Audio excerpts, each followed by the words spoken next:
Hi folks, Donnie D here. Yesterday afternoon, I went to Greenville to the S&D gun show. Went specifically looking for one of these guys right here, a Mosin Nagant rifle. Um, First of all, let me tell you that I know about this much about them, zero. Just what little bit I've been able to learn about them from looking online and reading stuff. The main thing I tried to educate myself was is what to look for when I went to buy one, and to try to find out about what a reasonable price would be for one. So I hope I was successful in that part. But before I get into the gun, let me just say one other thing. Another thing I did while I was up there was I renewed my grassroots North Carolina membership, GRNC membership. Had about a week and a half left on it, so I went ahead and re-upped that. And I want to make a plea to anybody out there that, particularly if you're in North Carolina and care about North Carolina law and our Second Amendment freedom, to please, if you're not a member, to join. Go to their website, grnc.org, and sign up. And while you're there, sign up and make sure they send you their emails and keep you abreast of what they're doing. And you wouldn't believe the stuff that they're doing for us. Really important, folks. Please sign up for it, and you won't regret it. And they need all the help that they can get to try to help us. But anyway, back to the gun. Like I said, I know zero about these guns, and I'll get to the price and all that in a minute. But what I learned was kind of what to look for, and I think I find a good one. I hope so, anyway. But some of you folks out there that know about them can kind of enlighten me as to maybe if I did okay or maybe if I didn't, and at least you can school me and help me learn about what I've got here. It's a 9130, whatever that means. I'm not even sure what that means. Something to do with when it was manufactured and the length of the barrel and all that kind of stuff. I don't know. I just know it's a regular rifle length gun. One of the things that I learned that you wanted to look for was a nice clean bolt and nice relatively smooth action. This one feels really smooth, and it feels like it's locking up pretty snug and tight. That was kind of important. The other things to look for was to look all over the gun for rust. Obviously, I see none. I haven't taken the gun apart to look all under it, so don't know what I'm going to find under there. Probably a bunch of that cosmetic stuff, but that'll be a good thing. But anyway, to look down inside the receiver, down into the magazine well, look particularly for rust there. I did take the magazine out. I didn't see any rust on that. I didn't see any rust here anywhere. Everything looks really clean. It does have all the sights. It did come with the bayonet. Whether it's the right bayonet, I'm not sure. There's a number on the bayonet that does match the last two digits on the serial number.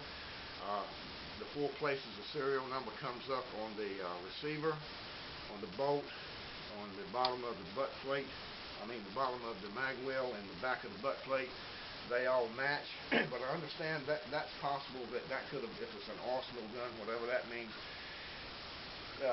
if parts were replaced on the gun, sometimes whatever that meant, being an arsenal gun, that new serial numbers were put on them legitimately, but I don't know what that means. So all I know is that it's a clean looking gun and all the serial numbers match. And I tried to look for everything that I read online that I needed to look for to get a good one. And another thing they said to look for was the stock, and make sure that it's not beat up too bad. This one is scratched up, but it has very few dents. Don't see any cracks on it anywhere. There is a repair made right down here. I'll show you that in a minute. But let me get the gun off of the camera off the tripod so you can see it a little closer. But anyway, like I said, the blue one is in really good shape. There's some wear a little bit right here where it's a little worn, and some down at the muzzle end of the rifle, a little bit worn there. But overall, it's really nice. Even the edges are really nice. The gun did not come with a sling, and it did not come with the pouches. I always thought that the pouches were ammo pouches, but from what I understand, The pouch actually held the solvent and oil bottle. One of them did, and the other one held the cleaning kit. It did come with the oil bottle, solvent bottle. As you can see, I hadn't cleaned it at all. It's gross, covered with that stuff. But it did, and also, and I'll clean that up later. But it did come with the cleaning kit parts and the multi-tool thing you check the firing pin clearance with, and helps you disassemble the rifle. Also, it came with a manual. It is not the correct manual because there's a serial number in it that doesn't match the gun. So I think what happens is these folks get a case of these guns in, and it's got 20 or so rifles and 20 of those sets of all this stuff, and they pull the rifle out, but they don't necessarily give you the right manual, but that doesn't really make any difference to me. I probably will order a sling and the pouches just so I'll have a complete everything here. I think the rifle is nice. Y'all try to help me out, anybody that can school me on this thing. Like I may have mentioned, the only thing I'm going to do, I'm not really going to touch any of the metal. It all looks too good for me to mess it up. I'm just going to clean it, try to make sure I get all the cosmoline out of the bolt, particularly in the receiver. I understand that once you start firing one of these things, if you don't do that, you can start getting a really sticky receiver as the cosmoline heats up and gets gooey again. So I'm going to try to get all that out.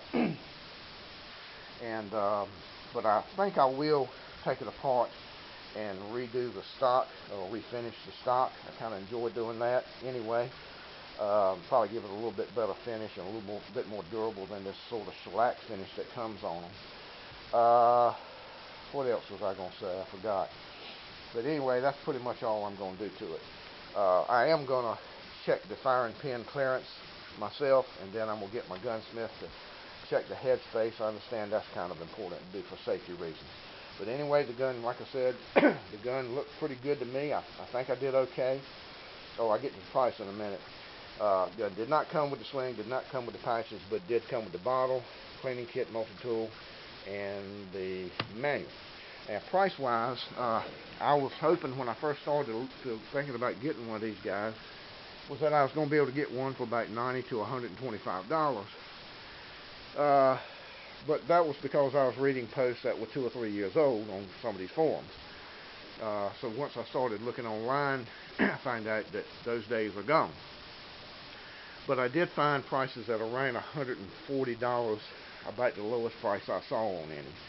But then you got to realize that for the $140, you still have to pay taxes, maybe shipping, and you got to pay an FFL fee as well. So the $140 gun is not a $140 gun. So on my way to Greenville yesterday, I called a couple of gun dealers, local dealers. The first one I called had some Friday. He said he sold his last one Friday. He said they were top condition guns, and he sold that last one for about $189, I believe he said. The other gun shop I called had one in stock, but they wanted $220 for it. So I went on to the gun show, and almost as soon as I got in there, I found the fellow that had this one. He had 3 of these. By the way, this is the hex receiver gun, which supposedly, from what I understand, means that the gun is a little bit, usually a little bit better quality than some of the round receiver guns, because of it was made prior to World War II and not during World War II. Apparently during World War II they were really pushed hard to try to make them, and they kind of couldn't spend quite as much time on each gun or something like that. But then again, I've heard that doesn't matter at all, that the round receiver guns are just as good as these. So who knows? I certainly don't. I know, like I said, I know so little about them, it's pathetic. But it is scratched up, but it's older than me, and I've got more scratches on me than it's got on it, so I guess it's okay. But anyway, when I got to this fella, he had 3 of them, of these hex receiver guns. They all looked about the same. So I picked this one out. He did have a carbine length Mosin, but he wanted something like $220 for that. Apparently they're a little bit more sought after and desirable and a little bit harder to get. So I picked this one. Had to pay the the tax and all. Cost me like $182 out the door. So I got the gun, took care of the deal, took it to out to my truck and put it up, and came back in. And as I was walking around, I did find 3 other people with. They each had like one apiece. None of them looked as good as this one to me, but they were okay. But they were more expensive. The 2 of them were in around the $180 to $190 range. And the third fellow, I talked to him a good while. He had one that he was trying to explain to me what it was, but something about it was a little bit more rare than usual. Gun, harder to find, and he wanted like $475 for it. But anyway, hope I did okay. School me on it. Let me know how bad I screwed up, or if I did okay, and educate me about these guns, because I don't know much about them. But anyway, had fun. I hope I'm going to enjoy shooting it. I think I will. By the way, on the $169 price, at the time I was thinking about buying 2 and sporterizing one. So I tried to talk him down on the $169, and he just said he just couldn't do it. He said, I got the best price on it I can go. I even offered to buy 2 of them, offered him $300 for 2, and he still wouldn't do it. So I guess he was pretty much stuck on the $169. So anyway, that's what I paid him. But anyway, Donnie D's Mosin Nagant finally got me one, and I think I'll be happy with it. But I don't know if I mentioned, I did buy, if I did, I'm sorry I'm repeating myself. I did buy at another booth. I bought 60 rounds of the surplus ammo, $6 a pack, and $2 a piece for 2 stripper clips. But anyway, this is Donnie D, and I'll see you later. Bye.